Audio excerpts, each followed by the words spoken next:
All right, so today what we're going to do is we are going to discuss the diode.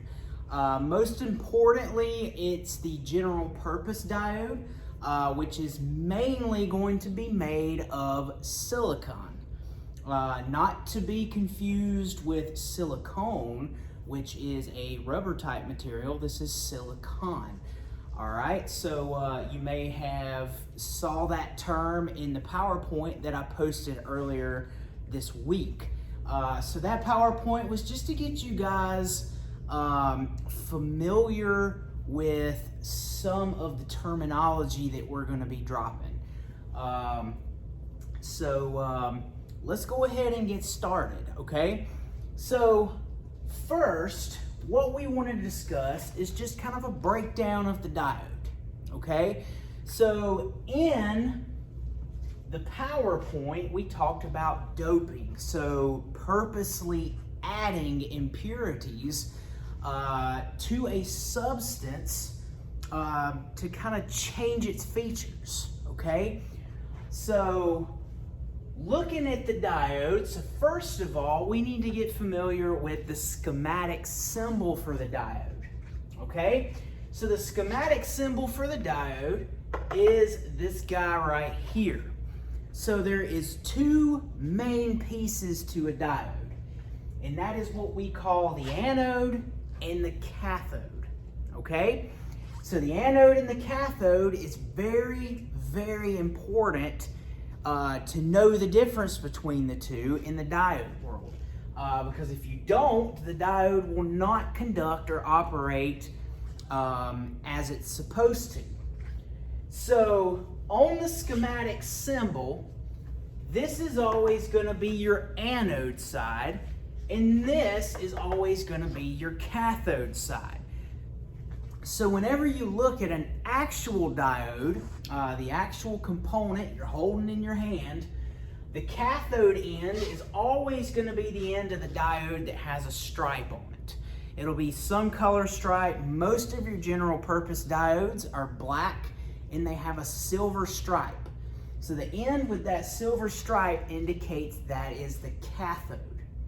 So what is the difference between the anode and the cathode? Well, the anode is going to be doped with P-type material. So remember from the PowerPoint that P-type material means that it is doped with more holes, which gives it a positive charge. So the anode is going to be my positive side of the diode. And then the cathode is going to be doped with N-type, which, remember, is doped more with electrons, okay? So the more electrons we have, remember electrons hold a negative charge, so the cathode end is going to be more negatively charged, okay? And remember back into the PowerPoint, I gave you the breakdown of that picture. We had the depletion region there. So essentially, the anode and cathode are electrically isolated from each other. So because of that depletion region there, that depletion region or that p-n junction is a place that is void of any electrons. That's like the insulation between the anode and the cathode. All right, so what we need is we need to break that barrier in order to get it to conduct. So one quick way to remember if P-type is positive or N-type is negative is P and N, okay? So P and N. So basically what we have here is P-type. We got a P here, so that would be positive. And then we have N-type, so N for negative, okay? So if you could just remember that, you'll always know that P-type is positive, N-type is negative, okay? So remember, with that depletion region, it is void of all electrons. It's that electrically isolated part of the diode. Again, it's what isolates the anode and cathode from each other. So in order to get electrons to flow completely through this diode, okay, the anode has to become 0.7 volts more positive than the cathode. Okay? So 0.7 volts more positive than the cathode. Okay? So once that anode reaches 0.7 volts, we can conduct current. Until then, it acts like an open. I'm going to get to that in just a second, jumping a little ahead. All right, so just remember, a diode can conduct current once the anode becomes 0.7 volts more positive than the cathode. Okay? So, some of you may be wondering, no, I did not misspell cathode. Cathode is spelled with a C, but it's represented algebraically or as a letter with the letter K. Okay? So, again, 0.7 volts. This right here, the 0.7 volts, is a very important number in the diode world. Okay? Very important. All right, so 9 times out of 10, I always joke with the students that if you don't know an answer in solid state and it's multiple choice, choose 0.7 volts, and probably 7 out of 10 times you're gonna get it right. 0.7 volts is our big number with general purpose diodes and actually Zener diodes, which we'll get into later down the road, okay? So, just take a moment, absorb that for just a second. So just again, a quick run through. This is the schematic symbol, anode and cathode. Anode is doped more positive, cathode is doped more negative, okay? And then once this side of the diode reaches 0.7 volts more positive than the cathode, then current can flow. So, what happens before it reaches 0.7 volts? So we got to ask ourselves that. Well, think of it like this. This is the best way to think of a diode. It acts like an open switch, okay? So remember, if a switch is open, current doesn't flow. And then once it reaches that 0.7 volts, what happens is the diode closes. So it's like a closed switch once it reaches the 0.7 volts. So think of it kind of like a solid state switch. You need something to trigger that switch closed. And what does that is that 0.7 volts at the anode. Once we reach that, it closes, current conducts. So there is 2 states that a diode is going to be in. It's going to be either forward bias or reverse bias, which I'll sometimes just abbreviate FB and RB. Okay? So I got some examples over here, and once I get to that, I'll move out of the way so you guys can see that. But for now, let's just talk a little bit about what forward bias actually means. So forward bias is when the positive is connected to the anode.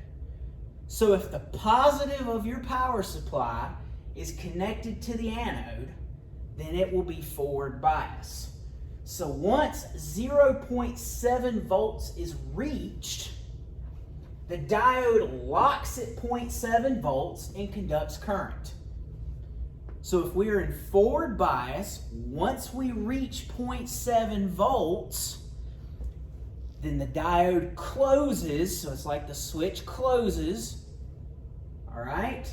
And then we can conduct.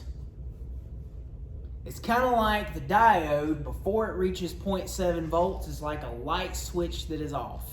The lights aren't on. But once the 0.7 volts reaches that anode, or the anode is 0.7 volts more positive, that's like flipping the switch on, and the lights come on. That means current's flowing. When your lights are on in the room, that means current's flowing, okay?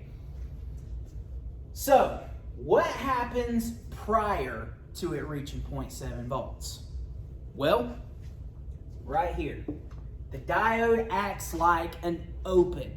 Remember what an open is? An open is a circuit that does not have a complete path for current to flow. And also what we learned last week is that in an open, we're going to read source voltage. So until we reach that 0.7 volts, all of the voltage is going to drop across that diode.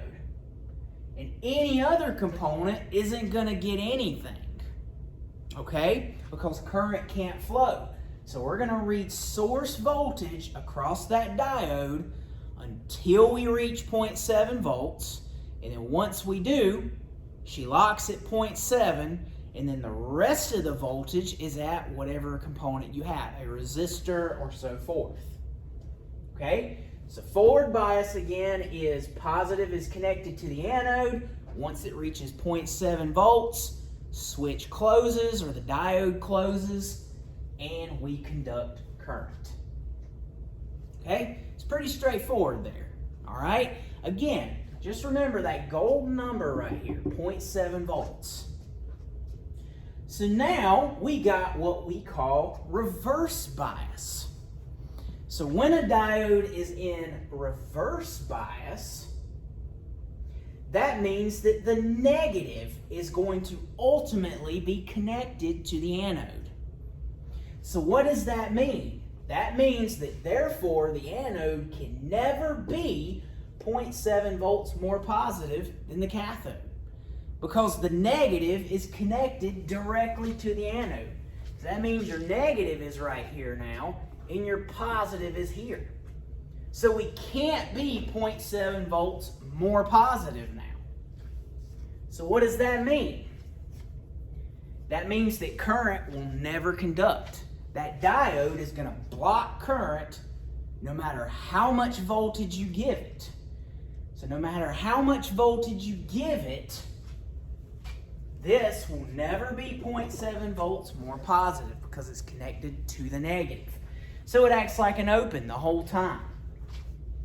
Once I reach 0.7 volts, reverse bias, I'm not going to conduct.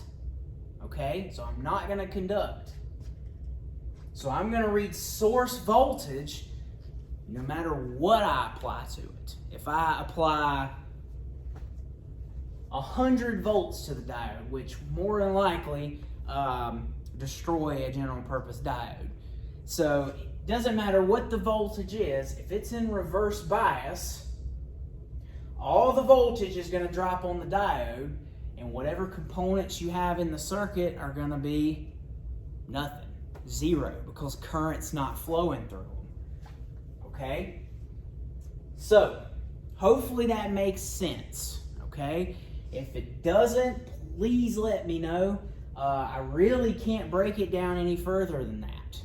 Okay? And I think that the next video that we're going to lead straight into will make sense of this, because we're actually going to do a circuit, okay, apply voltage, and see how the diode actually reacts. And we'll be revisiting forward and reverse bias heavily in that video. So just for now, remember forward bias, we will conduct once we reach 0.7 volts, and in reverse bias, it's going to act like an open the whole time, so current will never flow. Okay? So maybe you're asking, what good is reverse bias if we're never going to conduct? Well, this is where there's a bigger picture. So we start out baby steps. We talk about simple forward bias circuit and reverse bias circuit. Well, diodes are used in probably one of the most important type of circuits in the industry, and that's what we call rectification. So it uses that advantage of reverse bias and forward bias to block current when it's one way and allow it the other, So basically we can take AC and convert it to DC. But we have to take the baby steps first and just establish and make sure that we understand how it works in forward bias and how it works in reverse bias. And all this will eventually lead to your rectification circuits. Okay? So, really quickly before I end this video and y'all will actually go straight into the next, I just got to have some time to prepare the next little piece here. So if we're looking at forward bias and reverse bias, remember our power supply symbol. Okay, this is a DC power supply symbol. Right now, starting out, we're just going to be dealing with DC. Okay, we will get to AC probably sometime next week. But for now, remember with your power supply symbol here, the larger line indicates a positive, and the smaller line here indicates a negative. Okay? So basically, if the positive is connected to the anode, that means that this is forward bias. So if you see a circuit that looks like this and the positive is connected to the anode, that means we're in forward bias. However, if I flip that diode around, the positive is now connected to the cathode, and the negative, which is really my ground, is connected to the anode. That means this is reverse bias. So, think of it like this, and this might be a good breakdown. Forward bias, this diode would actually work like this. Forward bias is like a switch that is closed, and it's being held closed by 0.7 volts. So once we reach that 0.7 volts, forward bias, it's a closed switch. So is current flowing in this circuit? Yes, it is, because this is a closed switch. Now go down here to the reverse bias. This would be like having an open switch. Reverse bias is like an open switch. Is current flowing in here? Nope. That is because this is open. Current cannot complete a path from negative back to positive. So this would be an open circuit. So that means that if this were 24 volts DC on the power supply, that means that the 24 volts will be here and 0 will be here, because current is not flowing through that resistor, therefore we can't have a voltage drop. So forward bias is like a switch that's closed, held at 0.7 volts, and reverse bias is like a switch that is staying open. Okay?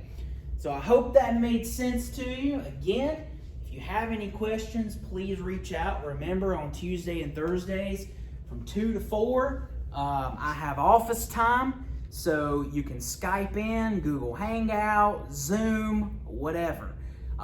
We can take, and I can use my phone and point in a piece of paper, and we can work some circuits if we have to. I can take you in my living room, and we can use the whiteboard, okay? So today, I just needed a little bit more room, so I came back to the school, just because this would definitely not fit on my smaller whiteboard at my house.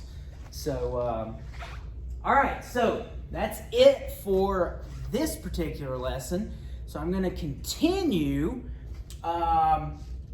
with something similar to what you're going to have to do with a worksheet this week. So, all right, so if you have any questions, again, let me know. Be sure that you are writing this stuff in your notes, okay? Don't rely just on the videos. You never know if the videos or the links become broken or anything like that. So you definitely want to make note of this because diodes extend further than solid state, okay? Diodes are used everywhere. So make sure you're taking these notes. So I'll step out of the way completely. If you want to pause it here and write everything down, go for it. All right, so until next time.